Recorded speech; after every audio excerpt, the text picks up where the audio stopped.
Hello and welcome to another episode of This, That, and the Other. Today I'm going to be discussing the history of the Baltimore Colts / Ravens helmets.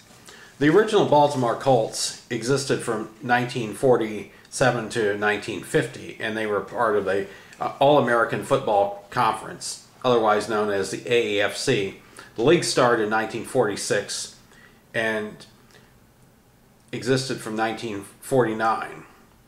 The teams consisted of the New York Yankees, Brooklyn Dodgers, Buffalo Bisons, Miami Seahawks, Cleveland Browns, Chicago Rockets, LA Dons, and San Francisco 49ers.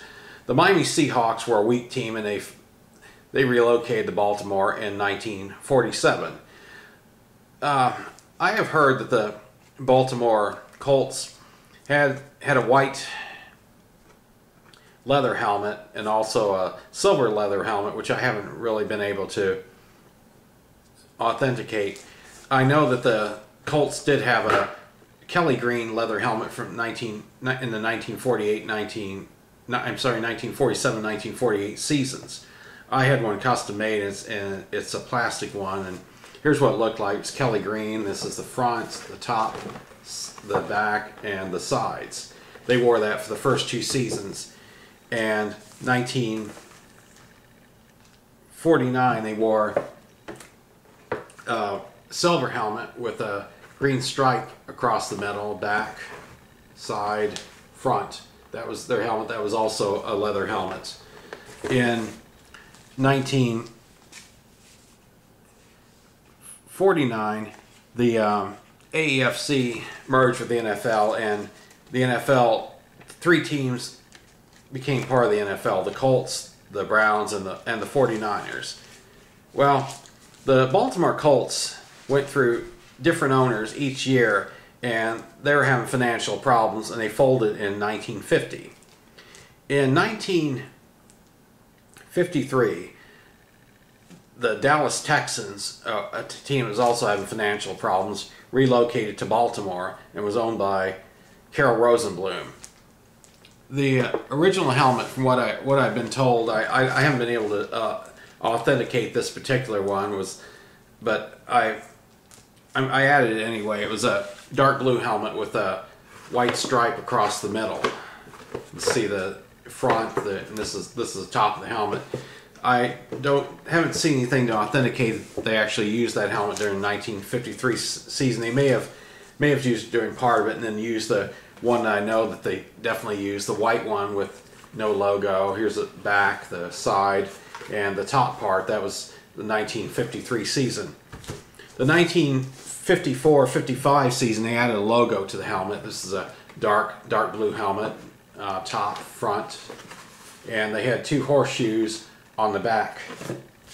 And 1956, they brought in a white helmet with here's the side, front, top, other side, and the two horseshoes on the back. That was used in the 1956 season. 1957, they came up with the helmet that they currently use: the horseshoe on the side, the gray face mask, here's the other side, back, and top part of the helmet.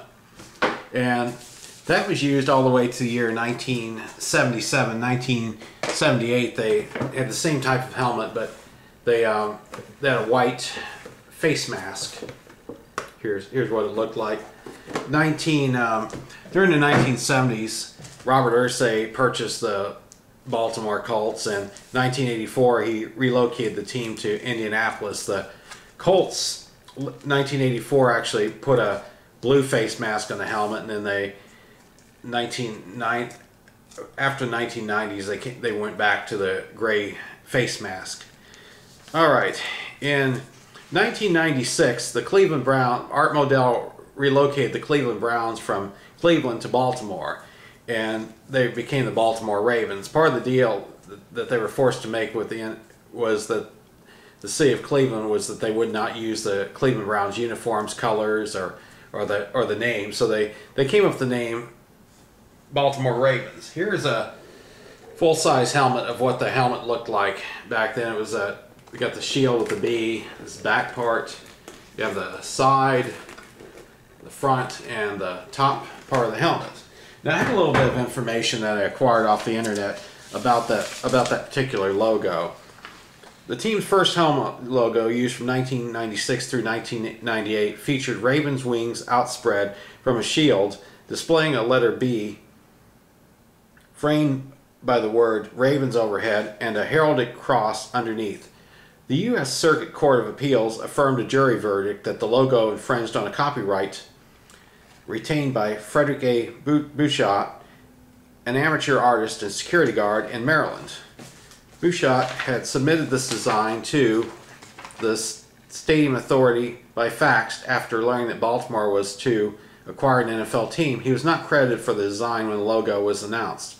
Bouchot sued the team, claiming to be the designer of the emblem. Representatives of the team asserted that the image had been designed independently. The court ruled in favor of Bouchot, noting that team owner Modell had access to Bouchot's work. Bouchot's fax had gone to John Moog, the Maryland Stadium Authority chairman, whose office was located in the same building as Modell's. Bouchot ultimately was awarded no monetary compensation, though, in the damages phase of the case. But the Ravens could not use that logo anymore, so any throwback games or anything, you're not going to see that logo on a helmet. Well, this is what they changed it to. The current design today, the bird, kind of looks similar to the Cardinals helmet. This is the top part, and then the front of the helmet. And that's basically the history of the Colts Ravens helmets. Thank you for watching.